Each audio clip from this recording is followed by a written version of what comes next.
Hi friends, welcome to PKPSC studies. Indian പാർലമെന്റിൽ തുടർച്ചയായി ഏറ്റവും അധികം ബജറ്റ് അവതരിപ്പിച്ച റെക്കോർഡ് ആർക്ക്? നിർമ്മല സീതാരാമൻ. മരണാനന്തര ബഹുമതിയായി 2025 പത്മവിഭൂഷൺ നേടിയ മലയാള സാഹിത്യകാരൻ MT Vasudevan Nair. Uniform civil code നടപ്പാക്കിയ ഇന്ത്യയിലെ ആദ്യ സംസ്ഥാനം ഉത്തരാഖണ്ഡ്. മൂന്നാം മോഡി ഗവൺമെന്റ് രൂപീകരിച്ച 8 ക്യാബിനറ്റ് കമ്മിറ്റികളിൽ പ്രധാനമന്ത്രി അംഗമല്ലാത്ത കമ്മിറ്റി ഏത്? പാർലമെന്ററി കാര്യസമിതി. ലോകത്തെ ഏറ്റവും മോശമായ വായു നിലവാരം റിപ്പോർട്ട് ചെയ്ത ബർണിഹാട്ട് പട്ടണം ഏത് സംസ്ഥാനത്തിലാണ് കാണപ്പെടുന്നത്? മേഘാലയ.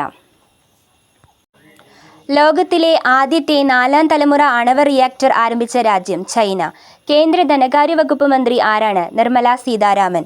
കേരള ഒളിമ്പിക് അസോസിയേഷന്റെ ഇപ്പോഴത്തെ അധ്യക്ഷൻ ആരാണ്? V. സുനിൽകുമാർ. 2023 ജൂണിലെ കണക്കനുസരിച്ച് ലോകത്തിലെ ഏറ്റവും വേഗതയേറിയ ടോപ്പ് 500 സൂപ്പർ കമ്പ്യൂട്ടർ പട്ടികയിൽ 75ാം സ്ഥാനത്തെത്തിയ ഇന്ത്യയിലെ ഏറ്റവും വേഗതയേറിയ സൂപ്പർ കമ്പ്യൂട്ടറിൻ്റെ പേര് എന്താണ്? ഐരാവത്. ഇന്ത്യയുടെ 58ാമത് കടുവ സംരക്ഷണ കേന്ദ്രമായ മാധവ് നാഷണൽ പാർക്ക് ഏത് സംസ്ഥാനത്താണ് സ്ഥിതി ചെയ്യുന്നത്? മധ്യപ്രദേശ്. Thank U.